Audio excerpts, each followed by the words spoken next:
my beautiful people, and welcome back to Thoughtful Thursday with Arlandria Speaks.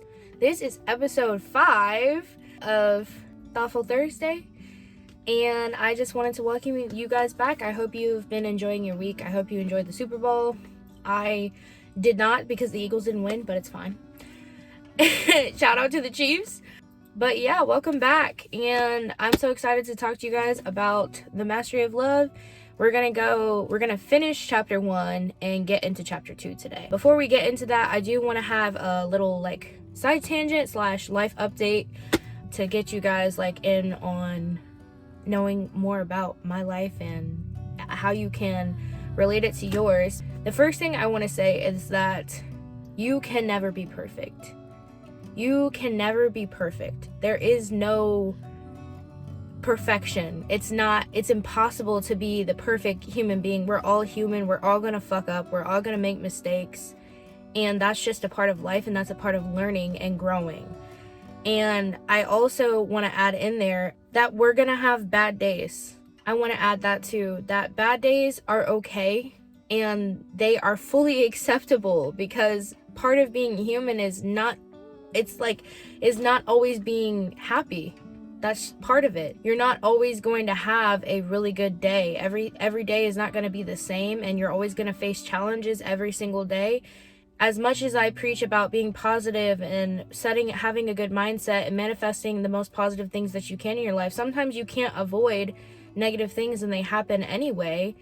You can try your best in that moment to try to divert that attention, but sometimes it's okay to just sit in that feeling and allow yourself to process it, because that makes you a stronger person later on, and it helps you not to keep that pain bottled inside of you. That was a huge thing for me this past week. It's been a rougher week, but also there are positives and negatives to every single week. I just wanted to say that so that you guys can understand that when I'm making these videos, I'm not just talking to you guys. I'm not just talking about all of you that are listening to me. I'm also talking to myself. A lot of the times when I'm struggling, I go back and watch my own videos so that I can get that motivation and have that motivation again to understand that this is just what's happening right now is not going to be forever. Pain is temporary. And I have to remind myself that a lot of the time, because stress and just your daily rituals, your daily habits, and dealing with challenges and trauma every single day can really put a damper on the life that we live. But you have to continuously remember that this isn't the whole picture. There's a bigger picture in mind. It's easy to forget. It's really easy to forget. I do want to give a shout out to Angela Davis and Lauren Brooks. Right now, if you guys know them, their father recently passed away, and I just want you guys to give a prayer for them, or just give them your best wishes. Have them in mind for this week. I do want to bring up my nephew and my sister. I'm not going to get into too many details, but I do want you guys to pray for them right now. They're going through a lot. Just keep them in your thoughts and prayers. I just want to say that the reason I make these videos is for people to really think about themselves. The whole reason I make them is for people to better their lives, period. I just want better, stronger, more soulfully in tune people in this world. And that's literally my mission, and I'm about to cry. I just want to help people. I just want to help people grow and become the people that they should be at their core. And a lot of people don't want that help, and it's hard for me to see that they don't want the help, and that they just want to continue to struggle. And that's really hard for me to see, because I've done that for such a long time. And once you get past that point and you have a breaking point where you're okay, this is too much pain, what do I do with this? You reach a point where you are at your breaking point and you have to change something. And I want to reach out to all of those people so they know that they're not alone. And that changing up things and making things better for yourself is possible. It's really possible. And if you haven't seen it in me, I don't know what you're seeing, because I have changed so much in such a short amount of time. It's only been 3 months since my dad has passed away, and I feel like I'm a completely different person. Not just from that event, but from my entire life. And I want you guys to know that the whole reason I did this was not just for him, but it was for you. It was for all of you that are watching me, or all of you that aren't watching me yet but will soon, that I want to help. I want to help. And I want you to help yourself. And that's the entire reason I've been making these videos, is because I want to see change in the world.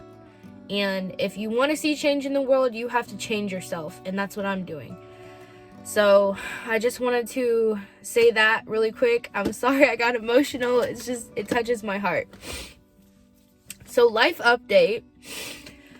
I wrote an amazing piece. I've been going to open mics a lot and seeing all these poets do this amazing poetry, and just being vulnerable on stage and just like tearing up the stage with their words. It's just inspired me so much. So Thursday night at like 3 a.m, I was watching TikTok, and there was just this video about people talking, well, this woman, she was talking about, I'm not going to lower my standards anymore. Like, I'm tired of people making comments about me and saying all of this stuff about me, because at the end of the day, it doesn't matter.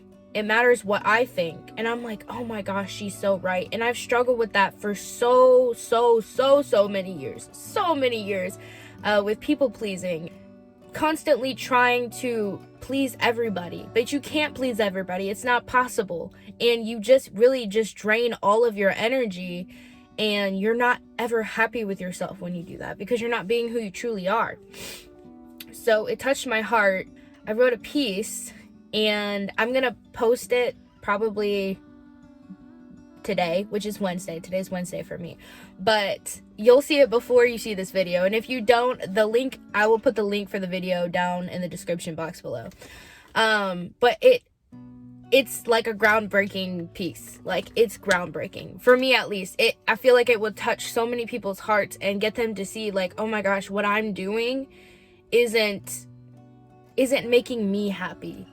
It's not satisfying my life. And at the end of the day, it's your life. It's your life. You're the only one that can live it. So don't live somebody else's dream just because you want to make them happy. Don't do it. Don't do it. You're wasting so much time.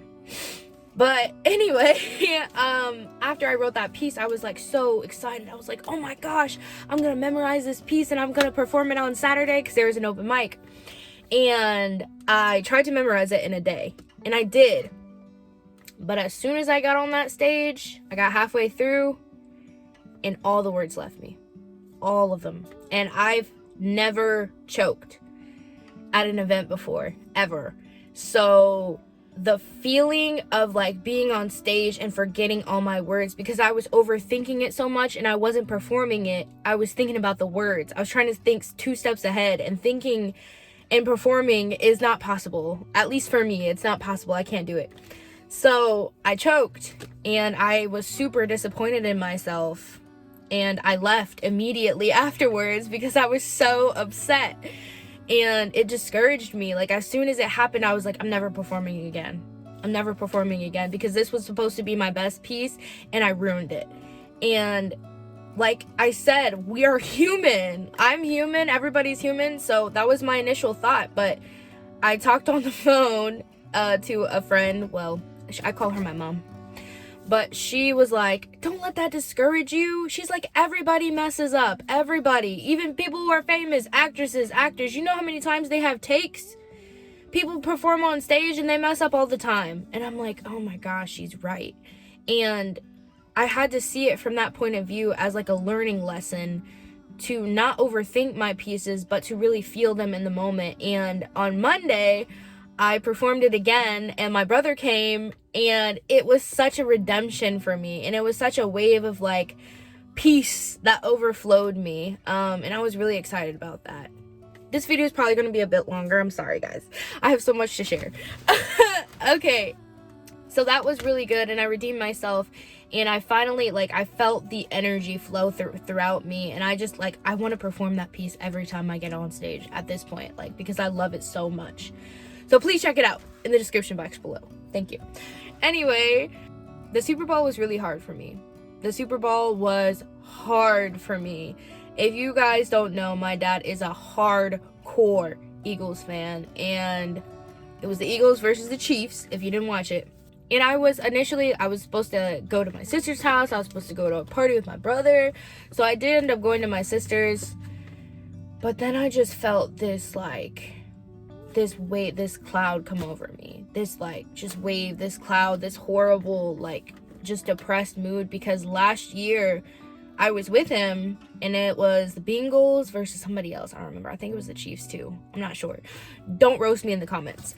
Anyway, and I was there for the Super Bowl, and just the memories flowing back to me with him and with Carolyn and with, you know, like, just us, like, having that connection, and, like, seeing all of that was really hard for me to, like, take in at that moment, and I couldn't get it out of my head, and I had a breakdown. And I felt like I was gonna go manic at that point. Like, that night I just cried and cried and cried, and I couldn't get myself out of that sadness. Like, it was just engulfing me. So I literally was sitting on the bathroom floor crying, and I was like, I don't know how I'm gonna do this. Like, I don't know how I'm gonna keep pushing. Like, I didn't have work the next day, but I was literally like, I had plans that day for the open mic. I had plans that day to meet with a publisher, and I was like, I can't do any of this. I'm gonna cancel all of it. I'm just gonna sit in bed, and I'm just gonna cry, and I'm just gonna continue to, like, be sad, and because I feel like I can't get over this hump. I went to bed, and I woke up the next day, and I said, you can't do that to yourself. You can't put yourself in that hole again. You can't do it, Faith. You deserve so much more, and you have so much more potential. What, you think he would want you to do that? And I was just like, I can't do that to myself anymore. I'm not that person anymore. That's not me. That's not who I am. And I didn't allow myself to do what felt comfortable to me anymore, because I've broken out of that habit. Sorry guys, I'm crying so much on this episode. Jeez. But I got out of bed. I did my morning routine. Even though I didn't really feel like it. And then eventually, as the day went on, my energy came back. And it was a reminder to me that even when you feel like you're in the lowest of low, misery loves company.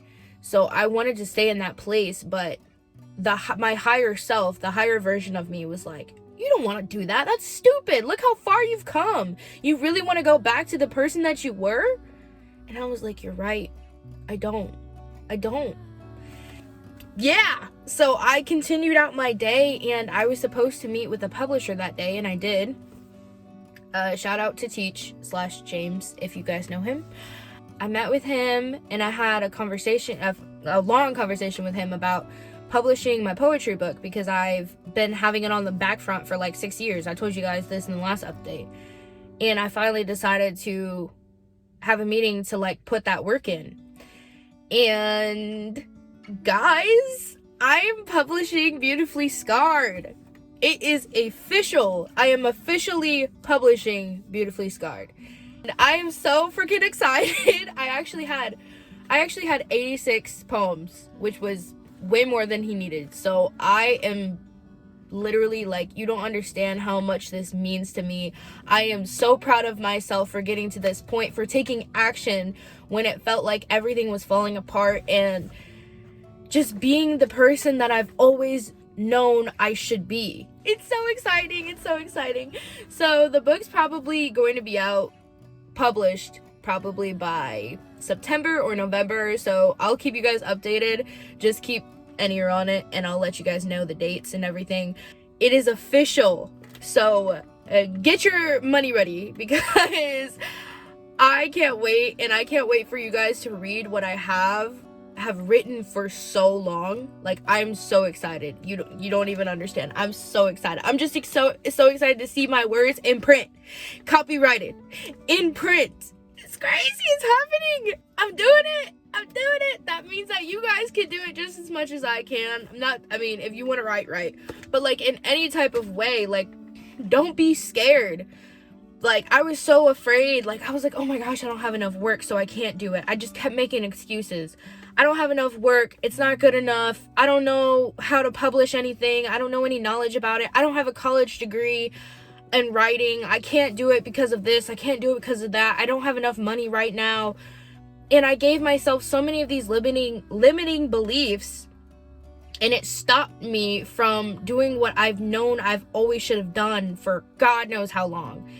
And it just stopped me for years and years and years and years. And right now, it just feels like it's divine timing that everything is coming into place exactly the way it's supposed to be.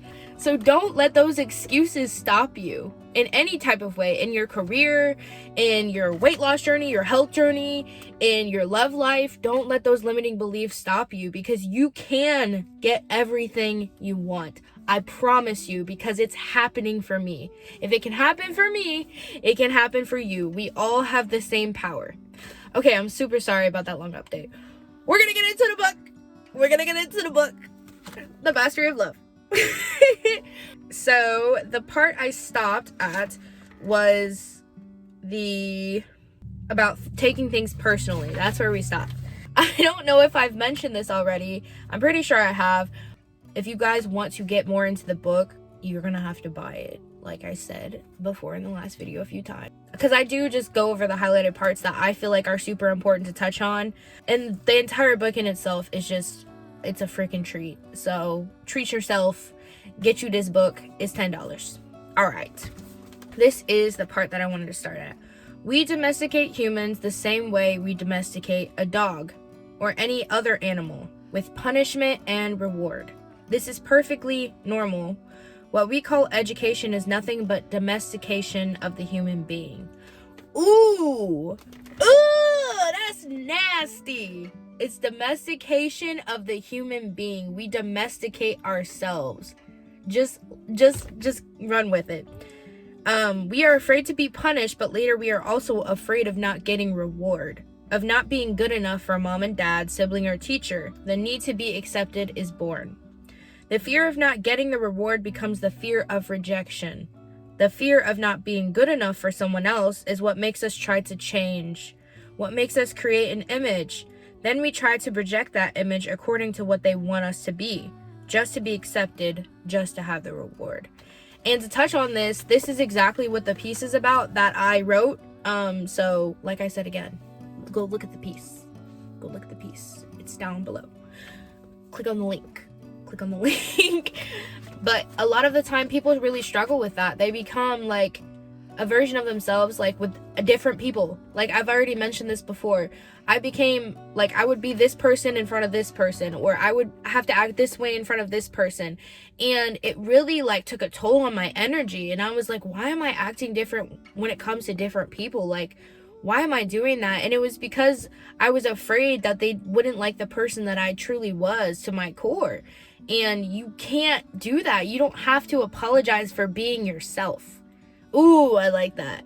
You don't have to apologize for being yourself. That's beautiful. Ooh, I just came up with that. Ooh, I'm gonna put that one of my pieces. Okay. When a man meets a woman, he makes an image of her in his point of view. And the woman makes an image of the man from her point of view. Then he tries to make her fit the image he makes for her, and she tries to make him fit the image she makes for him. Now there are 6 images between them. Of course, they are lying to each other, even if they don't know they are lying. Their relationship is based on fear. It is based on lies. It is not based on truth, because they cannot see all through all the fog. To touch on this, I used to do this in my relationships. I had really bad control issues. I wanted this person, like I had this reality of this person in my head of not who they actually were, but who I wanted them to be. And I projected it onto them and kind of like tried to force them into being that person when that's not who they are at their core. Like that's just not them. And you can't do that. You can't force people to be somebody that they're not. And if you don't like who they are, stop talking to them. Leave them alone. Let them be who they want to be. We need to hear the opinions of others because we are domesticated and we can be manipulated by those opinions. I had really bad boundary issues for a really long time, and I'm just now learning the art of having boundaries with people and saying no to people. It was really hard for me to accept different things like within certain people because I didn't want to lose them, and I knew if I kept continuing to give to them that they would stay. But I shouldn't be with them in the first place or be around them in the first place if they can't give and receive on the same front. I was trying to force people into wanting to be around me just because of what I gave to them, but they never put into me. They didn't pour into me. And it drained me. It drained me hardcore because I always wanted recognition from other people. I felt like I didn't have that when I was younger as much as I felt like I needed it. And as I got older, I continued that pattern where I was like, I need everybody to tell me that this is good in order for it to be good. I need everyone to tell me that I'm doing good. I need everybody to tell me that they're proud of me for me to be proud of myself. And now that's not the case. When I write something good and I know it's good, I don't need anybody to tell me that it's good. I'm going to share it because I'm excited about it. But if somebody else is like, oh, that's bad, I'm not going to be like, oh my gosh, my piece is trash, I need to throw it away now. Like, that's just not who I am anymore. If you don't like it, cool, that's fine, that's your opinion, and that's cool. But I think it's good, and because it's mine, it doesn't matter what you think. And that's how we need to start viewing things, because when we're constantly waiting for recognition from other people and we don't get it, we are constantly disappointed and putting ourselves down because they didn't accept it. That's crazy. That's literally crazy. And I did it for years and years and years. Especially with judgment, people are always going to judge you. At the end of the day, they're always going to judge you at face value, or if they know you, they're going to judge you based on your actions. And at the end of the day, it doesn't matter what they think because it's your life. Humans pretend to be something very important, but at the same time, we believe we are nothing. Ooh, that is good. And people can continuously say, you're worthy, you're important, you're loved. And that's never going to reach you if you don't believe it yourself. Because as much as you can lean on other people for support, you can lean on other people when you need encouragement, when you're down in the dumps, of course, yes, you're going to need that support. But if you don't know it at your core, it's never going to hit you. It's never going to, because there are so many people that told me, you're important to this world, we love you. And I always felt alone and I never felt loved. And it was because I didn't love myself. It wasn't because other people didn't love me. It was because I didn't love myself. And I believed that I wasn't worthy. I wasn't important enough to be in this world anymore.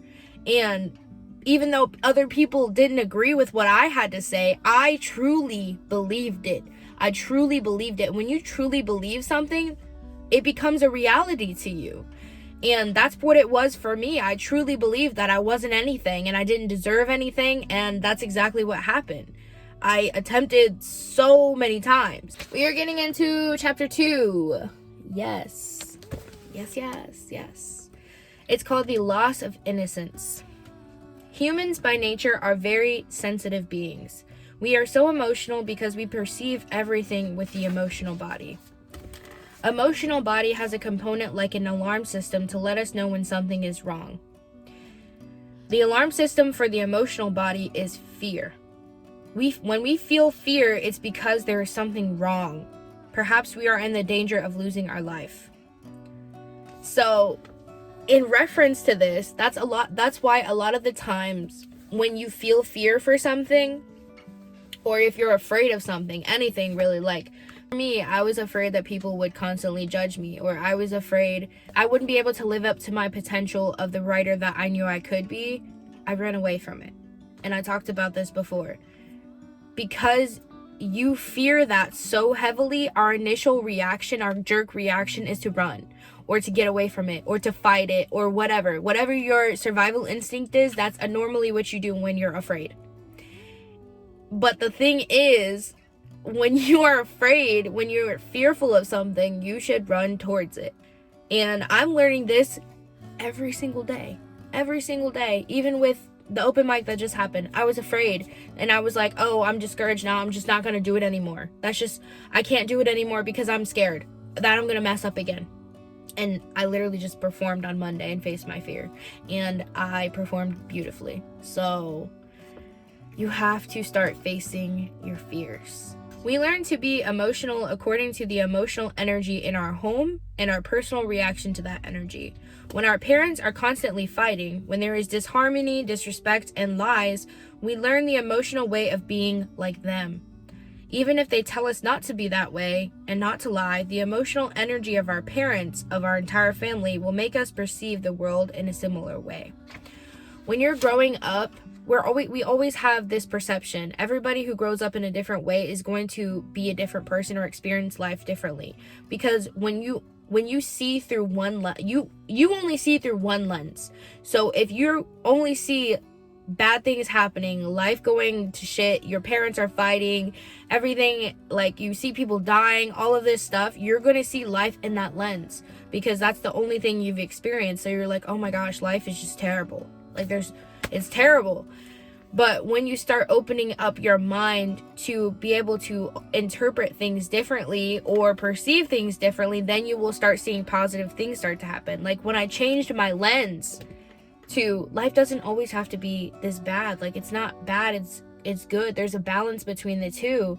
I can see things positively. Look how good this is. And when you start having small wins and small victories, you start seeing things in a lighter and happier point of view. Just Monday, the publishing thing, the open mic, that was a victory for me, and I'm riding on that victory because if you're riding in that positive energy, you're continuously going to see positive things happen in your life. If you're riding on that negative energy, you're continuously going to see negative things happening in your life.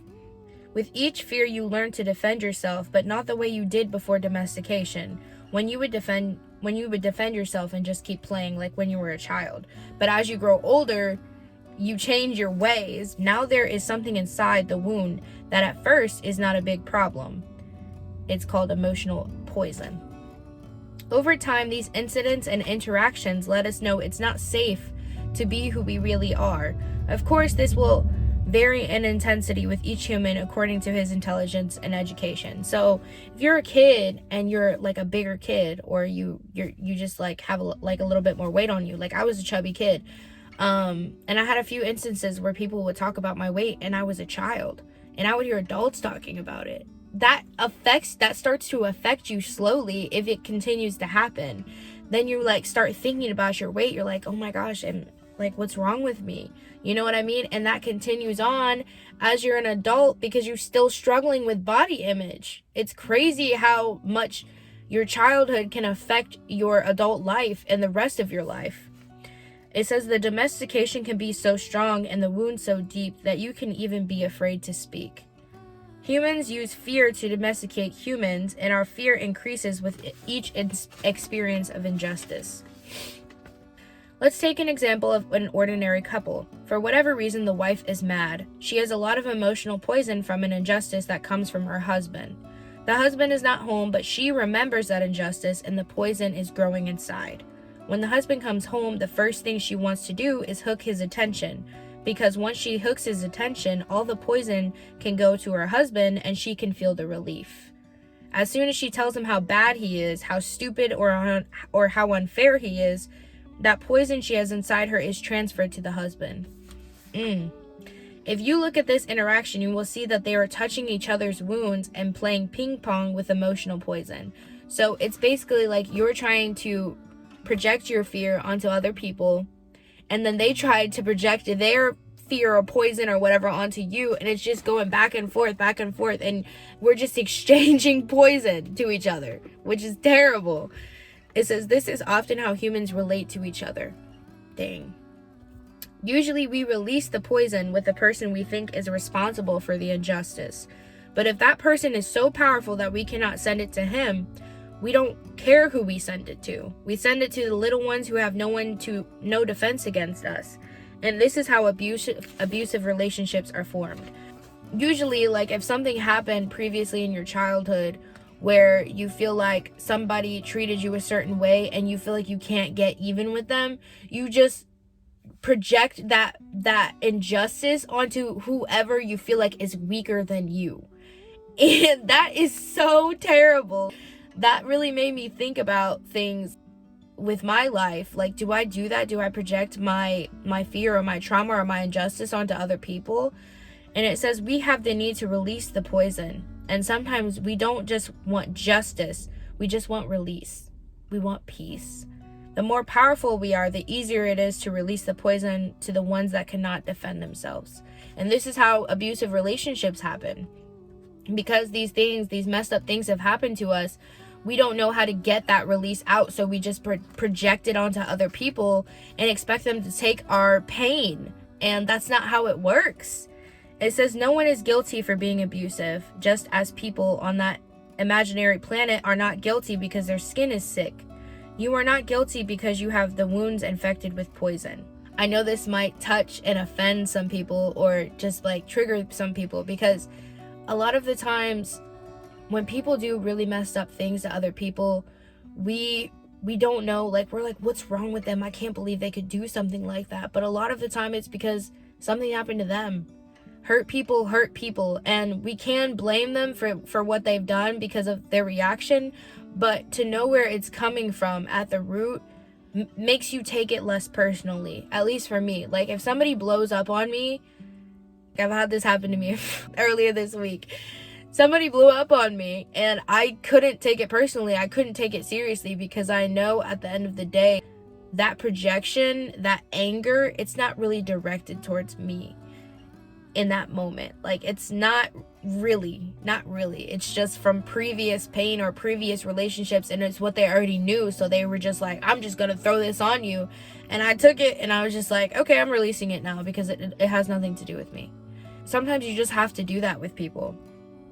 It says, when you are physically sick or injured, you don't blame yourself or feel guilty. Then why do we feel bad or guilty because your emotional body is sick? What is important is to have the awareness that we have this problem. If we have the awareness, we have the opportunity to heal our emotional body, our emotional mind, and stop the suffering. So a huge part of breaking that cycle is having awareness. Self-awareness is so important. And there's a lot of things that your shadow self tucks away that you don't really see in your life. But the more that you become an observer of your actions, of your experiences, of what you do, of what you say to people, the more you can really tap into, okay, what's wrong with, how can I stop projecting onto this person? Why do I feel this way about myself? How can I change that? And that's what I've been saying in literally all of my videos. That's how I've become the person that I am, because I no longer project my hurt onto other people. I internalize it and try to figure out what's wrong that I can change my pattern. You're basically unlearning everything that you've learned and trying to introduce new patterns and new habits into your life. We create that part of us that is always judging. The judge is judging everything we do, everything we don't do, everything we feel, everything we don't feel. We are judging ourselves all the time. And we are judging everyone else all the time based on what we believe and based on the sense of justice and injustice. We find ourselves guilty and we need to be punished. Whew. This is so true in so many ways. And to relate it back to me, I've done this so many times where I knew, like, I need to start writing. I need to do this. I need to do that. I need to get my job. I need to start being financially independent. And I would just like punish myself over and over and over again for not doing what I said I was gonna do. But that punishment puts you into a shame spiral, and that shame will keep you there and not keep you out of actually putting the work in, because you're not motivated. You don't have any motivation because you feel so bad about everything that has happened that you continue to stay in the same situation you were already in. And it's just a constant cycle of just, I hate myself, shame, I'm not gonna change. I hate myself, shame, I'm not gonna change. Like, if somebody Let's say somebody has an issue with binge eating. I've had issues with binge eating. You feel disgusting because you're binge eating, and you feel bad, so your reaction is to eat more. You just do it over and over and over and over again. And you have to learn how to break that cycle. We put all these programs inside our children the same way we train a dog. Humans are domesticated animals, and this domestication leads us to the dream of hell where we live in fear. We learn to be right and to make everyone else wrong. The need to be right is the result of trying to protect the image we want to project to the outside. We are all full of poison because we grew up with an image of perfection that is not true. We have seen how we create that image of perfection to please other people, even though we create their own dream that has nothing to do with us. That image of perfection tells us how we should be in order to acknowledge that we are good, in order to accept ourselves. But guess what? This is the biggest lie we believe about ourselves, because we are never going to be perfect, and there is no way that we can forgive ourselves for not being perfect. Where people honestly, like, they go into hindsight and they're like, I wish I would have done this. If I would have known this, I would have done this. But you're living in the past. Constantly living in the past isn't going to help you in the present or in your future. And I've done that so many times where I was just like, oh, if I would have known my dad was gonna die, I would have spent more time with him. But what is that gonna do for me right now? That's just gonna make me feel guilty. That's just gonna put me in a shame cycle. That's gonna make me mad. Like, what does it do for me in this moment, in the present, right now? Nothing. We learn to deny ourselves and reject ourselves. We are never good enough, or right enough, or clean enough, or healthy enough, according to all those beliefs we have. There is always something the judge can never accept or forgive. And the judge is the voice inside your head that constantly berates you. And the way that I kind of reject the judge is by having more faith in myself, because at my core I know who I am. But if you have struggled for a long time with the judge, or putting yourself down, or having self-doubts, or whatever, I want you to imagine that when you start talking about yourself like this, I want you to imagine that you're talking to your younger self, that you're talking to your 4-year-old self like that. You're not good enough. You're looking at a child. You're not good enough. You're fat. You're ugly. You're not doing what you're supposed to be doing. Why aren't you doing this? Why are you putting yourself in this situation? You're stupid. You're dumb. Like, imagine you telling this to yourself as your younger self, and imagine that child just crying, because that's who you are at your core. Is you're your inner child. It's really hard to do that to your inner child. At least for me, if I picture that image in my head, I'm like, oh my gosh, I can't say that to her. I can't say that to her. That's terrible. Why would I say that to a child? And it kind of stops you from putting that negative output on yourself. At least it does for me. So if you ever have the opportunity to do that, where you're in a spiral, try talking to your inner child that way and see what it does for you. This is why we reject our own humanity. This is why we never deserve to be happy. That is why we are searching for someone who abuses us, someone who will punish us. We have a very high level of self-abuse because of that image of perfection. You are no longer a child, and if you have an abusive relationship, it is because you accept that abuse, because you believe you deserve it. You have a limit to the amount of abuse you will accept, but no one in the whole world abuses you more than you abuse yourself. The limit of your self-abuse is the limit you will tolerate from other people. So when you start elevating yourself and getting yourself to a higher point, I've realized this. There are certain things that people say that literally have no effect on me anymore at all. Versus when I was a different person, and when I abused myself, I allowed them to run my life and run my emotions and how I felt. And like, I have different standards now because I know the value of my worth now. So my standards were here before. My standards are up here now, to the freaking roof of my car. And when you have those standards for yourself, you no longer allow people to give you abuse the way that you allowed other people to give you abuse before, because you just don't put up with it anymore. You no longer allow it because you don't treat yourself that way.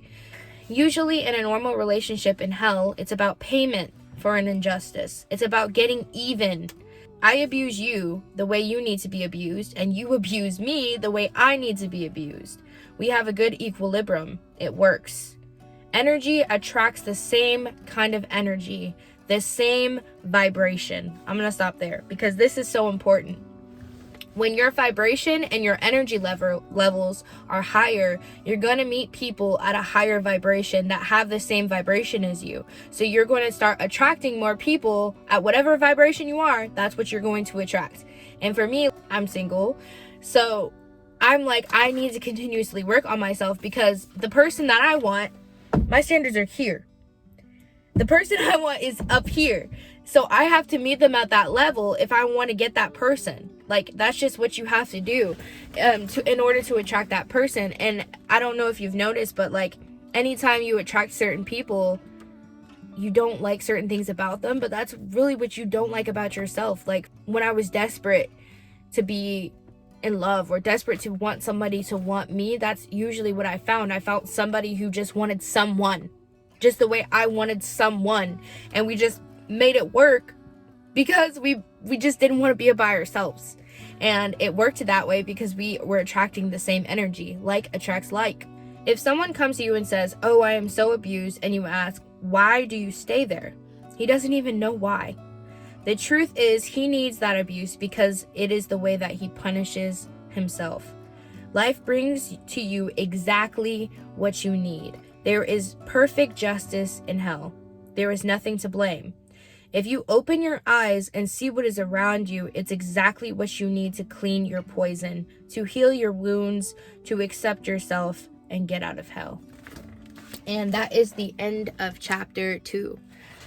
I'm just going to read this line again because it's so important. Life brings to you exactly what you need. And that is so important. Even if it's a negative experience, it's going to bring it to you. Everything that you need to learn, everything that needs to push you to grow, you're going to receive, because that's just what life is about. It's about learning. It's about getting stronger. It's about getting better. So even when things seem like they're absolute trash, the reason that it's happening to you is for you to become a better person. And I'm going to stop there. I'm really excited about all of my updates. Let me know if you're excited for me in the comments below, please. And I hope you guys just have a wonderful week. Keep dreaming. Keep believing in yourself. Keep pushing yourself. Push yourself every single day to do something different or to make yourself stronger. Get yourself into that routine that you've been saying you're going to do tomorrow or the next day or the next or the next day. Do it. I believe in you. I love you all so much. I hope you guys had a wonderful love day, by the way. I also forgot to mention, I reached 100 subscribers and I'm so happy. Thank you guys for giving me all the love and support. I really appreciate it. I'm trying to get to 200 this month, so let's see what we can do. Make it work. Share this video, please, please, please. Everybody needs to hear this shit, including me.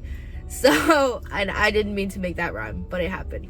So please, please, please share and keep my stuff out there. And if you do really enjoy my blog posts, in the description box below, you can subscribe to my website, and I am actually buying that website soon, so the actual link will change to arlandriaspeaks.com. I'm really excited about that. Forgot to tell you guys. And thank you so much. I hope you guys enjoy this Thoughtful Thursday. Peace.